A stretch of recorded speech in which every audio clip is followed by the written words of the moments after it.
Good morning students. Good morning sir.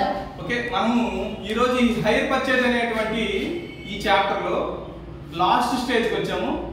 Last stage లో మనకి hire purchase అనేటువంటి ఈ మెథడ్ లో ఏముంటుంది అంటే, ఒక కంపెనీ ఏం చేస్తుంది, హైర్ పర్చేజ్ సిస్టమ్ లో ఒక ప్రోడక్ట్ లేదా ఒక అసెట్ పర్చేజ్ చేస్తుంది. పర్చేజ్ చేసేటప్పుడు కొన్ని సందర్భాల్లో కొన్ని ఇన్స్టాల్మెంట్స్ అనేటువంటి పే చేయలేకపోతే, అలా పే చేయలేకపోతే ఖచ్చితంగా ఎవరైతే అమ్మే వ్యక్తి ఉంటుందో ఆ అమ్మే వ్యక్తి ఏం చేస్తాడంటే ఆ అసెట్ ని స్వాధీనం చేసుకుంటాడు. అంటే ఎవరైతే పర్చేజ్ చేసేటువంటి అంటే హైర్ పర్చేజ్ ఉన్నారో వాడైతే పేమెంట్ అనేటువంటిది అంటే ఇన్స్టాల్మెంట్ పేమెంట్ అనేటువంటి చెయ్యకపోవడం వల్ల హైయర్ వెండర్ అనేటువంటి పర్సన్ అంటే అమ్మే వ్యక్తి ఆ ఆస్తిని స్వాధీనం చేసుకుంటాడు. ఈ స్వాధీనం చేసుకునే సందర్భంలో ఏం జరుగుతుంది అంటే, మనకి అప్పటి వరకు మనము తీసుకున్నటువంటి అసెట్ వాటిని ఉపయోగించిన దానికి సంబంధించి మనము మన బుక్స్ లో మనము రాసేటప్పుడు ఎలా రాయాలి, ఏం చేయాలి, అసలు ఇటువంటి సిచ్యువేషన్స్ లో అంటే ఏంటంటే ఒక ఆస్తిని స్వాధీనం చేసుకునేటప్పుడు అకౌంట్స్ ఎలా మెయింటైన్ చేస్తారనేది మనము ఈ మెథడ్ లో తెలుసుకుంటాం. పిల్లలు, ఈ మెథడ్ పేరు వచ్చేసి ఏంటంటే చూడండి, రీపొజిషన్ అనేటువంటిది ఈ మెథడ్. దీంట్లో మళ్ళీ 2 మెథడ్స్ ఉన్నాయి. ఒక ఆస్తిని పూర్తిగా స్వాధీనం చేసుకోవడం, కంప్లీట్ రీపొజిషన్. అంటే ఈ రోజు మనం చెప్పుకోబోతున్నటువంటిది ఆస్తి స్వాధీనంలో పూర్తి స్వాధీనం అంటే పూర్తి ఆస్తిని స్వాధీనం చేసుకోవడం అనేటువంటిది. సెకండ్ మెథడ్ వచ్చినప్పటికీ ఏంటంటే పార్షియల్లీ రీపొజిషన్ అంటాం అన్నమాట. అంటే ఒక ఆస్తిలో కొంత భాగాన్ని మాత్రమే స్వాధీనం చేసుకుంటాడు, కొంత విడిచిపెట్టేస్తాడు. ఇటువంటి సందర్భం ఇది మనము నెక్స్ట్ మెథడ్ లో చెప్తాం. అయితే ఇప్పుడు రీపొజిషన్ ఆఫ్ an asset అనేటువంటి సందర్భంలో ఏం చేయాలి, ఎలా చేయాలి అనేది మనము ఒక ప్రాబ్లం తీసుకుంటాము. ఆ ప్రాబ్లం లో ఈ అకౌంట్స్ అనేటువంటిది ఎలా మెయింటైన్ చేస్తామో ఒకసారి చూద్దాం పిల్లలు. ఒకసారి ప్రాబ్లం ఒకసారి చూడండి. మనకి ప్రాబ్లం అనేటువంటిది దీనికి రిలేటెడ్ కాబట్టి చూడండి. X company limited purchased a piece of machinery on 1st January 2018 on hire purchase system from Y company. అంటే ఎక్స్ కంపెనీ అనేటువంటిది హైర్ పర్చేజర్. అర్థమవుతుందమ్మా? ఎక్స్ కంపెనీ అనేటువంటిది ఏంటి, హైర్ పర్చేజర్. Y కంపెనీ అనేటువంటిది ఏంటంటే హైయర్ వెండర్. అంటే అమ్మేవాడు Y కంపెనీ, కొనేవాడు X company. Next Y limited company. The cash price of the machinery is 14,900. చూడండి, క్యాష్ ప్రైస్. లాజిక్ అర్థమవుతుంది కదా? అంటే ఒక ఏదైతే ఒక మిషనరీ పర్చేజ్ చేశాడో ఆ మిషనరీ యొక్క క్యాష్ ప్రైస్ ఎంతైనా 14,900 రూపాయలు. ద టర్మ్స్ ఆఫ్ పేమెంట్స్ అంటే ఏ రూపంలో పే చేయాలి అనేటువంటిది ఎలా ఉందంటే, terms of payments were 4,000 of yearly over 2 years. అంటే చూడండి పిల్లలు, హాఫ్ ఇయర్లీ అంటే 6 నెలలకి 4,000 రూపాయలు చొప్పున, అలా 2 సంవత్సరాలు. లాజిక్ అర్థమవుతుందా? అంటే చిన్న ఎగ్జాంపుల్ మీరు ఒకసారి క్యాలిక్యులేట్ చేయండి పిల్లలు. 4,000 ఓకేనా, హాఫ్ ఇయర్లీ అంటే సంవత్సరానికి 2 సార్లు. ఎన్ని సంవత్సరాలు? 2 సంవత్సరాలు. అంటే మొత్తం ఎంత అవుతుంది పిల్లలు? 16,000 రూపాయలు అవుతుంది. ఓకేనా? క్యాష్ ప్రైస్ ఎంత? 14,900. కానీ పే చేయాల్సింది ఎంత? 16,000. అయితే ఇక్కడ ఈ ప్రాబ్లం ఏంటి ఒకసారి అబ్జర్వ్ చేస్తే ఒకసారి చూడండి పిల్లలు. చూడండి, the first payment to be made on 30th June 2018. అంటే దాని మొదటి పేమెంట్ అంట 30th June 2018 లో పే చేశాడు. ఓకేనా? అంటే అర్థం ఏంటి మనకి ఇక్కడ ఆల్రెడీ చూడండి పిల్లలు, ఇక్కడ ఆల్రెడీ 1st January 2018 లో పర్చేజ్ చేశాడు. ఇక్కడ నుంచి 6 months అంటే ఎప్పుడు అవుతుంది? 30th June 2018 అవుతుందా లేదా? 6 months అంటే. కాబట్టి ఫస్ట్ పేమెంట్ అనేటువంటిది చూడండి 30th June 2018 లో పే చేశాడని చెప్పాడు. Rate of interest 6% per annum అని అన్నాడు. అంటే రేట్ ఆఫ్ ఇంట్రెస్ట్ అనేటువంటిది ఎంత తీసుకుంటున్నాడంటే 6% అనేటువంటిది తీసుకోవడం జరుగుతుంది. నెక్స్ట్ చూడండి, X Limited wrote of 10% depreciation అంటే తరుగుదలని 10%గా ఎక్స్ లిమిటెడ్ అనేటువంటిది మెయింటైన్ చేస్తుంది. Next close it books on 30th June every year. అంటే ఈ ఎక్స్ కంపెనీ పుస్తకాలు ఎప్పుడు క్లోజ్ చేస్తుందో తెలిసిన ప్రతి సంవత్సరము జూన్ 30 క్లోజ్ చేస్తుంది. మనం ఎంతవరకు మనం తెలుసుకుంది ఎలా తెలుసుకున్నాము? జనవరిలో స్టార్ట్ అయ్యి డిసెంబర్ 31 క్లోజ్ అవ్వడము, ఏప్రిల్లో స్టార్ట్ అయ్యి మార్చ్ 31 క్లోజ్ అవ్వడము. కానీ ఈ కంపెనీ ఏం చేస్తుంది? జూన్ 30th కి బుక్స్ క్లోజ్ చేస్తుంది అని చెప్తున్నాడు. కాబట్టి మనం మిషనరీ అకౌంట్ చేసేటప్పుడు కూడా దాని ఓపెనింగ్ జూలై 1 స్టార్ట్ చేయాలి, క్లోజింగ్ జూన్ 30th రాయాలి. Okay madam? ఓకే, ఇక్కడ అయింది. Next every year it could not pay the instalment due on 30th June 2019. అంటే ఇక్కడ ఏమన్నాడంటే చూడండి, ఎవ్రీ ఇయర్ అనేటువంటిది ప్రతి సంవత్సరం కూడా క్లోజ్ చేస్తానండి. కానీ ఏం చెప్పాడు? It could not pay the instalment. Pay చేయలేదు. ఎప్పుడు? ఏ ఇన్స్టాల్మెంట్? 30th June 2019. లాజిక్ అర్థమవుతుంది పిల్లలు?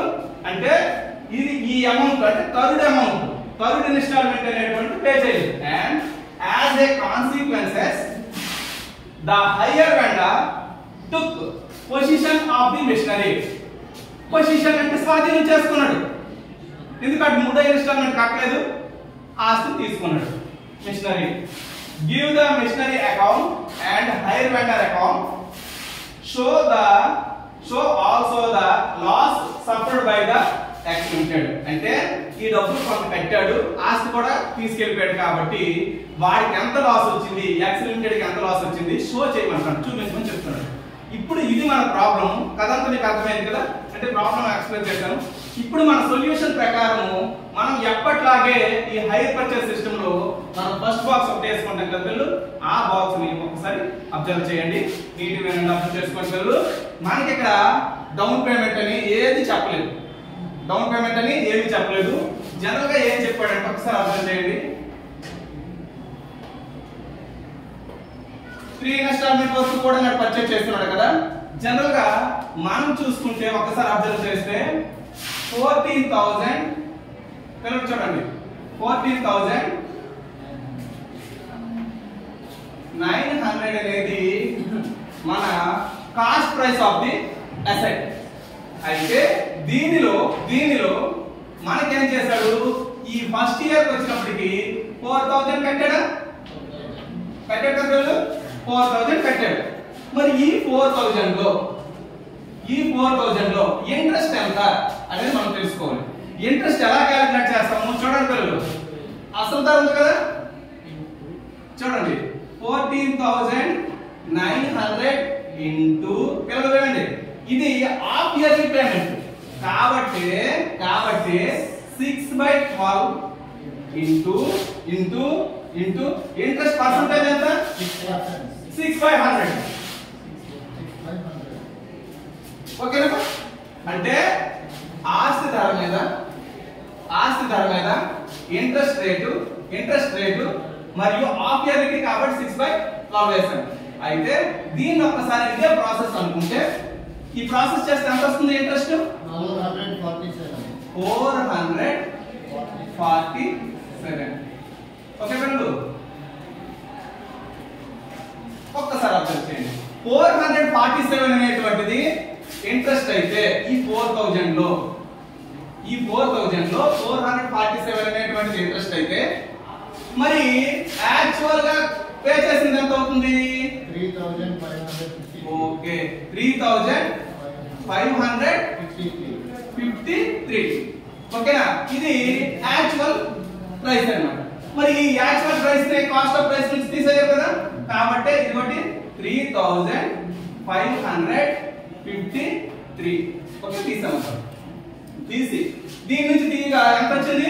11,347 అనేటువంటి వచ్చింది. ఇప్పుడు అబ్జర్వ్ చేయండి. మరి ఇది second instalment of the year. Second instalment అన్నప్పుడు ఎక్కడ కూడా ఒకసారి అబ్జర్వ్ చేస్తే ఒక 4,000 పే చేసి ఉంటాడు కదా. మరి ఈ 4000 లో కూడా ఇంట్రెస్ట్ ఉంటుందా ఉండదా? ఓకేనా? కాబట్టి దీని మీద ఇంట్రెస్ట్ కట్టాలి అంటే, దీంట్లో ఇంట్రెస్ట్ కట్టాలంటే అప్పటికే బ్యాలెన్స్ ఎంత ఉంది అది చూసుకోవాలి. ఆ బ్యాలెన్స్ మీద చూడండి పిల్లలు 11,347 ఇంటూ, మళ్ళీ ఇక్కడ చెప్తాను ఇది మన మాఫియాలకే కదా, కాబట్టి 6/12 into into into interest percentage 6/100. మరి దీన్ని ప్రాసెస్ చేయాలి కదా, ఎంత వస్తుంది చూడండి ఒకసారి క్యాలిక్యులేటర్ లో 340. ఓకేనా?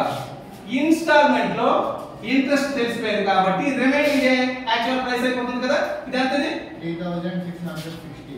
ఓకే 3660 అనేటువంటిది మనకి యాక్చువల్ ప్రైస్.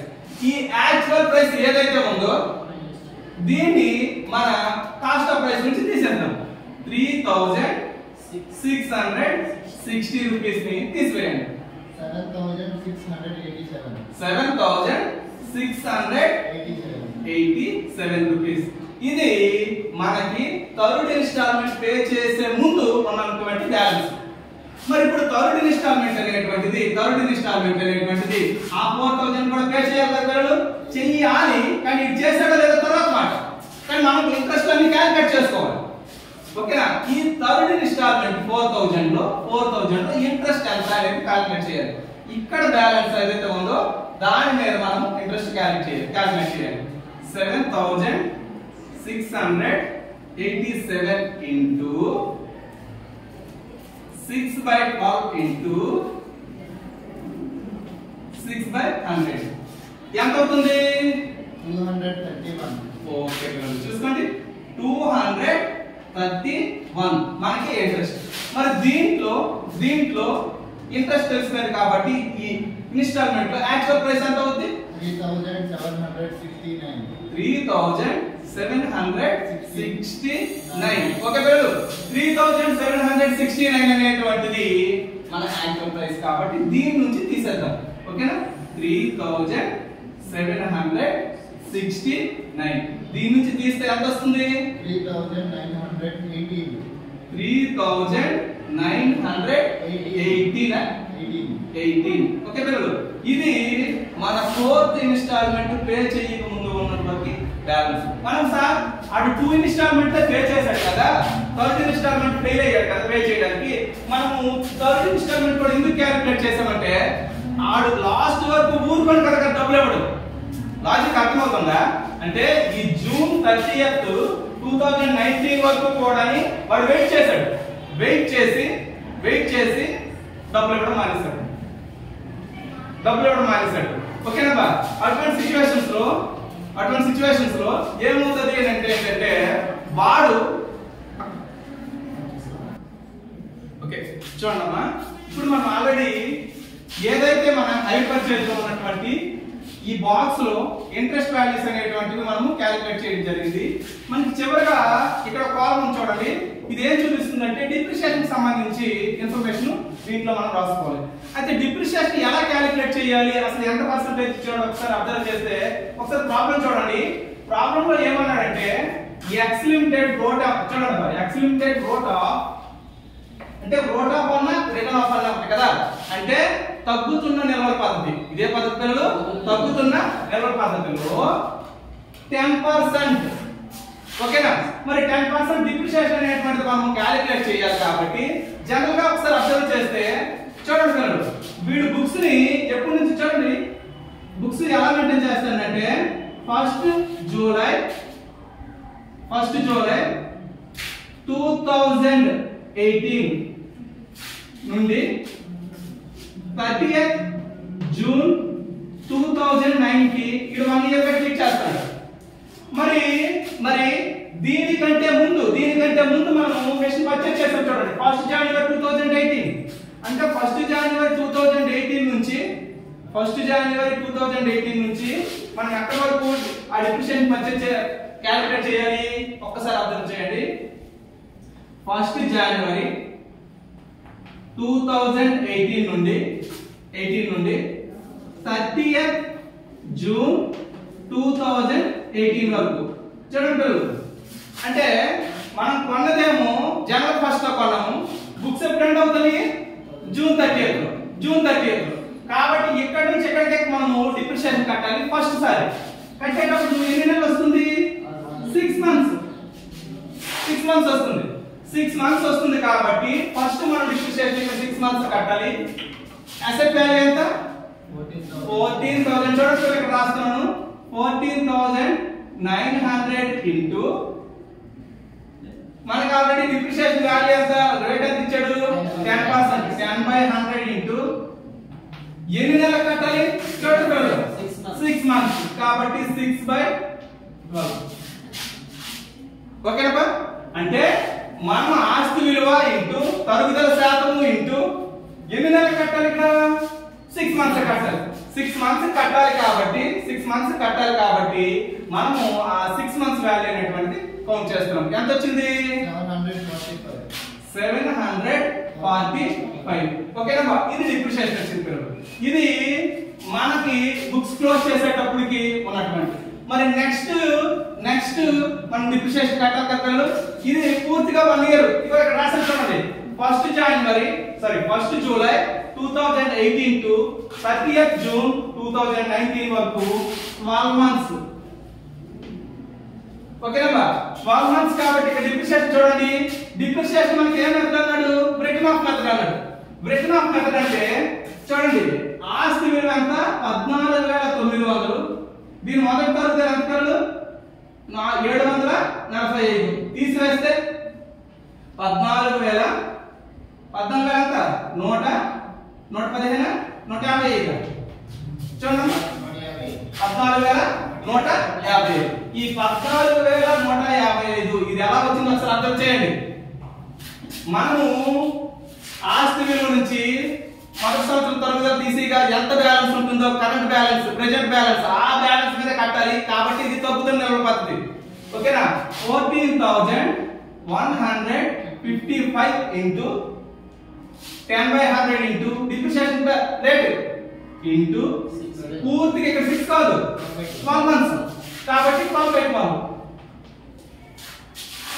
చేస్తే ఎంత వస్తుంది పిల్లలు? చూడండి, 1455.5 వస్తుంది. కాబట్టి 6 చేసేయండి. ఓకే పిల్లలు, అంటే 1416. ఓకేనా? ఇక్కడ మనము ఇది డిప్రిషియేషన్ సంబంధించినటువంటి క్వశ్చన్ రాస్తాం. అంటే డిప్రిషియేషన్ రాస్తాం అంటే ఆల్మోస్ట్ ఈ బాక్స్ అనేది ఎప్పుడైతే మనం రాస్తామో అకౌంట్స్ అనేటువంటిది మనం ఈజీగా చేసేవచ్చు. ఎందుకు? ప్రీవియస్ గా మనం ఎలా చేస్తామో తెలుసు. ఇప్పుడు మనం కూడా సేమ్ అలాగే ఆ అకౌంట్స్ ఎలా పోస్ట్ చేస్తామో ఒకసారి అబ్జర్వ్ చేయండి పిల్లలు.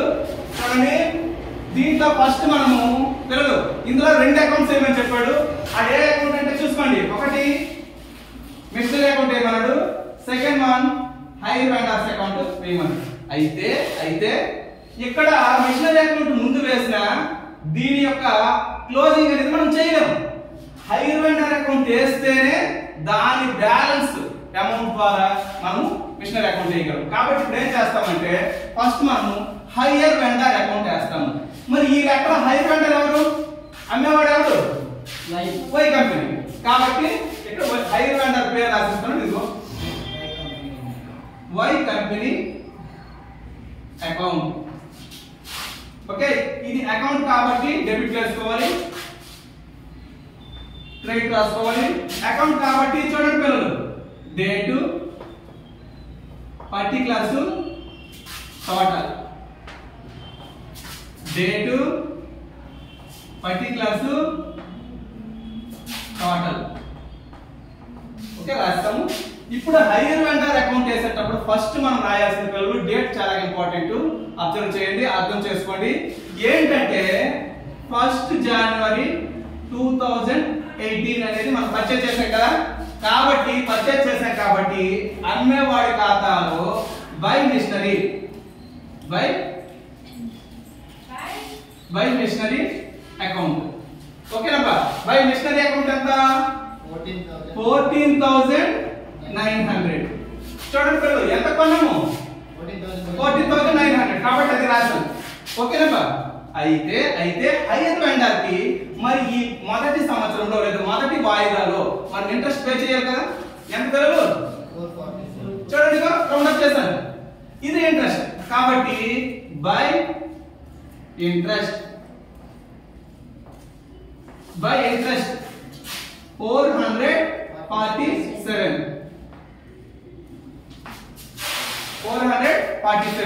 ఓకే పిల్లలు ఇక్కడ వరకు రాస్తాను. మరి హైర్ వెండర్ కి డబ్బులు ఇవ్వాలి, ఇంట్రెస్ట్ ఇవ్వాలని చెప్పాము, ఇంత కొన్నానని చెప్పాము. మరి ఫస్ట్ ఇన్స్టాల్మెంట్ గా ఎంత పే చేసాము? 4000 పే చేసాం కాబట్టి డబ్బులు పోతాయి కాబట్టి టు బ్యాంక్. ఓకే పిల్లలు ఇదిగో టు బ్యాంక్ అకౌంట్. ఓకేనా? ఆ అమౌంట్ ఎప్పుడు పే చేస్తుంటాము? కొన్నాము జనవరిలో, ఇన్స్టాల్మెంట్ అంటే 6 మంత్స్ కదా, కాబట్టి 30th June 2018. ఓకేనా బాబు? టు బ్యాంక్ అని 4000 పే చేస్తుంటారు. ఓకే, ఇయర్ కంప్లీట్ క్లోజ్ చేసేస్తున్నాను. ఇప్పుడు మన ఖాతా రూల్ ప్రకారం ఎటువైపు ఎక్కువ ఉందో ప్లాట్ చేయాలి, ఈక్వల్ చేయాలి, ఎంత చాలదో అంత వేసుకోవాలి, దాని బ్యాలెన్స్ నెక్స్ట్ తెచ్చుకోవాలి. ఓకే పిల్లలు, ఇప్పుడు దీని ప్లాట్ ఎంత అవుతుంది? 15,347 పిల్లలు. ఇప్పుడు ఈక్వల్ చేయాలి కదా, 15,347 ఈక్వల్ చేశాను.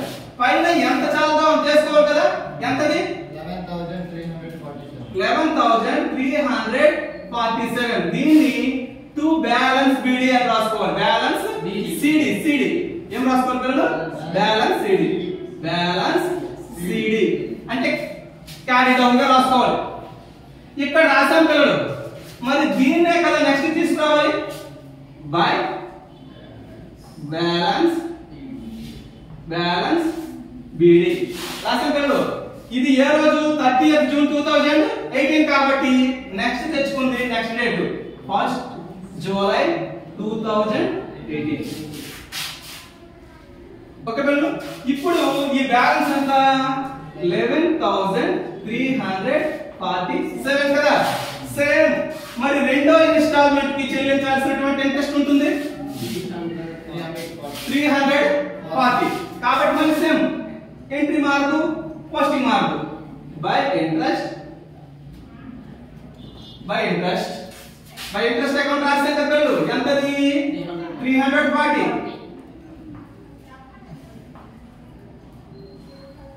340 రాశాను. 340 రాశాను. మరి 340 ఇంట్రెస్ట్ రాస్తామంటే ఆ ఇన్స్టాల్మెంట్ అమౌంట్ కూడా పే చేస్తామా? వీడు థర్డ్ ఇన్స్టాల్మెంట్ పే చేయలేదు. ఇక్కడ ఎక్కడ చెప్పాడు చూడండి, 30th June 2008. 30th June కాదు, చూడండి ఇక్కడ చూడండి, ఇదిగో 30th June అక్కడ మనకి వాడు పే చేయలేదు. అమౌంట్ ఇచ్చి పే చేయనటువంటి అమౌంట్ 2019. ఇదిగో ఇక్కడ ఇదిగో ఈ అమౌంట్ పే చేయకపోయింది ఏంటంటే థర్డ్ ఇన్స్టాల్మెంట్. ఇక్కడ వరకు ఆగాడు, లాస్ట్ ఇన్స్టాల్మెంట్ పే చేయలేదు కాబట్టి సెకండ్ ఇన్స్టాల్మెంట్ పే చేసినట్టు రాసుకొని టు బ్యాంక్. ఓకేనా? టు బ్యాంక్ అని ఇన్స్టాల్మెంట్ ఎప్పుడు పే చేసుకుంటాడు? ఇక్కడ నుంచి December 31st కదా, యాన్యువల్ 6 మంత్స్ అయినప్పటికీ 31st 12 2018. ఇప్పుడు టు బ్యాంక్ అకౌంట్ అని రాసావా? పే చేసింది ఎంత? 4000. ఓకేనా? క్లోజ్ చేశాను. ఇయర్ క్లోజ్ చేసిన పిల్లలు చూడండి, స్టార్ట్ చేయండి. 11,687 ఈక్వల్ చేయాలి కదా. 11,687. ఇప్పుడు పైన ఎంత చాలు అంత వేసుకుంటారు పిల్లలు. ఎంత చాలు? 687. ఇది సేమ్ పిల్లలు. ఎంత చాలు? దానికి మళ్ళీ బ్యాలెన్స్ సిడి రాస్తాం. రాస్తే కదా ఇక్కడ బ్యాలెన్స్ ని నెక్స్ట్ తీసుకొస్తున్నాం. చూసుకోండి, ఇక్కడ ఎప్పుడు క్లోజ్ అవుతుంది? December 31st. ఇక్కడికి వచ్చినప్పుడు January 1st అవుతుందా లేదా? కాబట్టి 1/1/2019. సేమ్ మళ్ళీ టు బ్యాలెన్స్ బిడి 7,687. ఓకే పిల్లలు, మరి థర్డ్ ఇన్స్టాల్మెంట్ లాస్ట్ వరకు వెయిట్ చేసి కదా డబ్బులు ఇవ్వలేదు. మరి లాస్ట్ వరకు ఉన్నదంటే మన ఇంట్రెస్ట్ మనం క్యాలిక్యులేట్ చేయాలి లేదా? కాబట్టి ఆ థర్డ్ ఇన్స్టాల్మెంట్ లాస్ట్ ఇంట్రెస్ట్ ఏదైతే క్యాలిక్యులేట్ చేసామో అది ఇక్కడ రాస్తాం. సేమ్ ఇంతకు ముందు రాసినలాగే. ఇదిగో 2 కాదు, ఇక్కడ బై, సారీ పిల్లలు, okay, by interest, by interest account చూడండి. ఇంట్రెస్ట్ అకౌంట్ ఎంత? 231.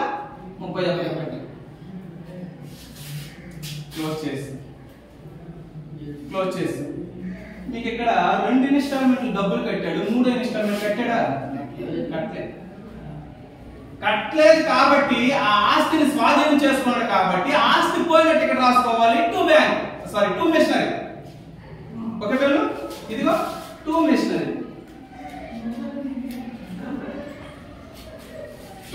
రాస్తాము. ఎప్పుడు స్వాధీనం చేసుకోండు? 30th June 2019 స్వాధీనం చేసుకున్నాడు. ఎంత అంటే చూడండి పిల్లలు, దీని టోటల్ వాల్యూ ఎంత అవుతుంది చూడండి.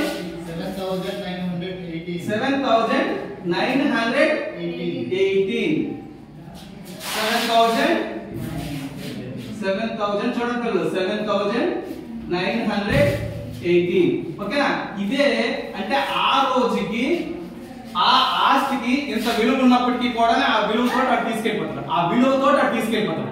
అంటే ఇంత వాల్యూ ఉంది కానీ తీసుకెళ్ళిపోయినప్పుడు మనం ఎప్పుడైతే మిషనరీ అకౌంట్ వేస్తామో మనకి ఎంత లాస్?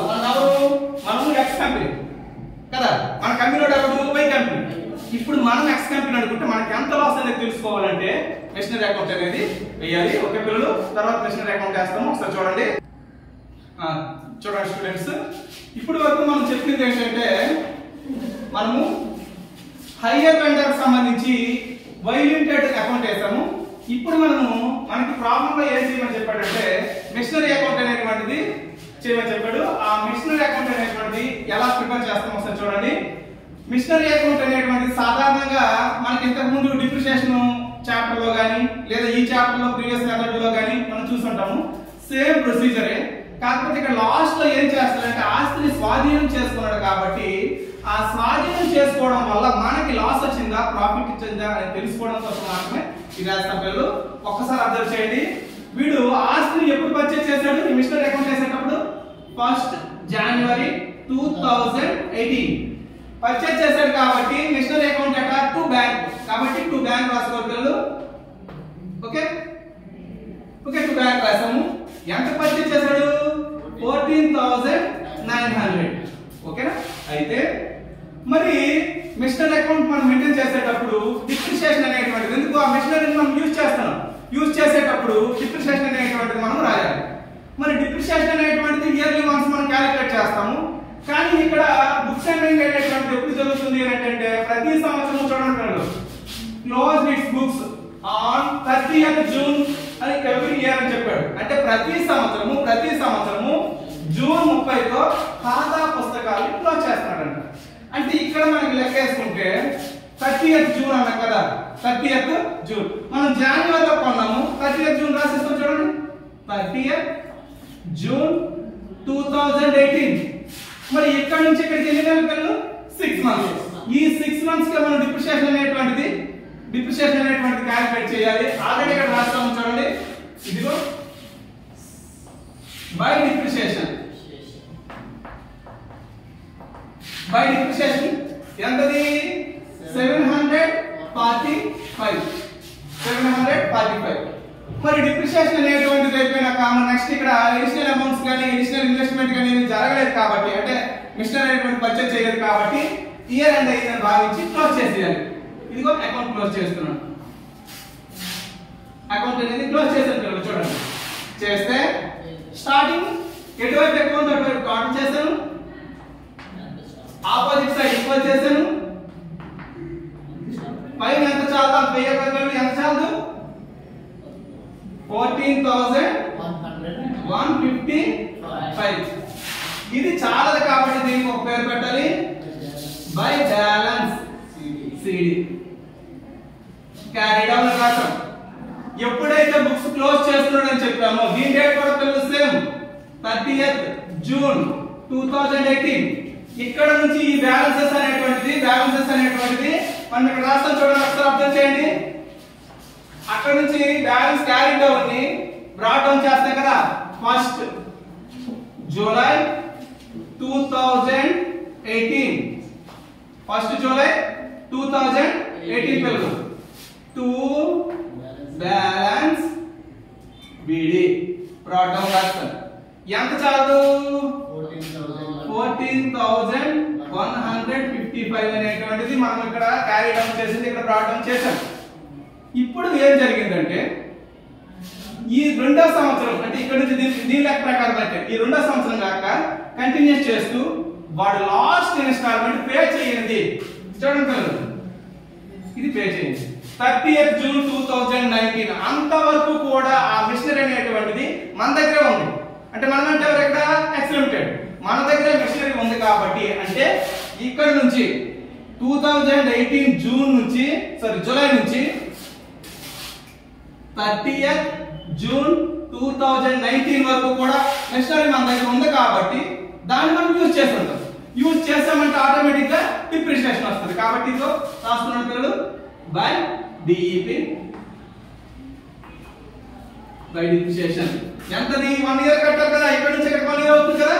ఆల్రెడీ మనం క్యాలిక్యులేట్ చేస్తాం చూడండి, టేబుల్ లో ఉంది 1416 అనేటువంటిది మన డిప్రిసియేషన్ పిల్లలు. అయితే ఇక్కడ క్వశ్చన్ గమనించండి. ఇదే సమయంలో మనకి ఏం జరిగింది అని అంటే ఒకసారి అబ్జర్వ్ చేస్తే వాడు ఎవడు హయ్యర్ వెండర్ వై లిమిటెడ్ వాడు మన దగ్గర ఉన్న మిషనరీని తీసుకెళ్ళిపోయాడు కాబట్టి మన దగ్గర నుంచి ఆ మిషనరీ పోతుంది కాబట్టి మిషనరీని క్రెడిట్ చేస్తాము, హైర్ వెండర్ ని డెబిట్ చేస్తాం. కాబట్టి మిషనరీ అకౌంట్ లో క్రెడిట్ వైపు బై వై లిమిటెడ్ లేదా వై కంపెనీ అని రాస్తాం. ఓకే పిల్లలు, బై వై కంపెనీ అని రాస్తాం. ఎంత వాల్యూతో తీసుకెళ్ళిపోయాడు? 7,900. ఇంతకు ముందు బాక్స్ లో వేస్తాను చూడండి, ఫస్ట్ బాక్స్ అందుకే వేయమని చెప్పాను 7,918. ఓకే పిల్లలు, అయితే ఒక్కసారి అబ్జర్వ్ చేయండి. 7,918 అనేటువంటిది మనకి వాడు తీసుకెళ్ళిపోయినప్పుడు ఉన్నటువంటి వాల్యూ. మరి ఇదంతా కోల్పోయారు కాబట్టి మరి ఆ రోజు ఒకసారి అర్థం చేస్తే చూడండి, ఇంత వాల్యూ ఉన్న దాంట్లో ఇంత డెప్రిసియేషన్ ఇంత వాల్యూ తీసిగా రిమైనింగ్ ఎంత ఉంటుందో అదంతా కూడా మనకు వచ్చినటువంటి లాస్ గా భావించి by profit and loss account PL account. Okay పిల్లలు, అది ఎలా తెలుస్తుంది అంటే టోటల్ చేస్తాము 14,155. ఓకే, పైన ఎంత చాలదు అదే ప్రాఫిట్ అండ్ లాస్ అకౌంట్ లో. అంటే మనకు అంత లాస్ వచ్చినట్టు. ఎందుకు? ఈ రోజుకి ఇంత వాల్యూ ఇంత తగ్గిపోయింది అనుకున్నాము, మన వాల్యూ అది తీసుకెళ్ళిపోయినప్పుడు వాల్యూ కట్టాలని చూసాము. మరి రిమైనింగ్ అమౌంట్ మనకి ఎక్కడికి వెళ్ళినట్టు అది లాస్ గా రాసుకోవాలి. ఎంత పెరగదు? 4,821. ఓకే పిల్లలు, ఇది ప్రాఫిట్ అండ్ లాస్ అకౌంట్ గా మనము అంటే ఎక్స్ కంపెనీ వాడికి వచ్చినటువంటి లాస్ గా. ఎందుకు? వాడు కట్టాల్సిన డబ్బులు కట్టాడు, మళ్ళీ ఆస్తి కూడా పాడుపట్టుకున్నాడు కాబట్టి ఆస్తి కూడా పోయింది కాబట్టి వాడికి లాస్ వచ్చిందని భావించి అది పిఎల్ అకౌంట్ కి రాసుకుంటారు పిల్లలు. చూడండి, దీన్నే రీపొజిషన్ ఆఫ్ అసెట్ అని చెప్తాము. ఈ హైయర్ పర్చేజ్ లో ఇది లాస్ట్ స్టేజ్ అన్నాం కదా పిల్లలు.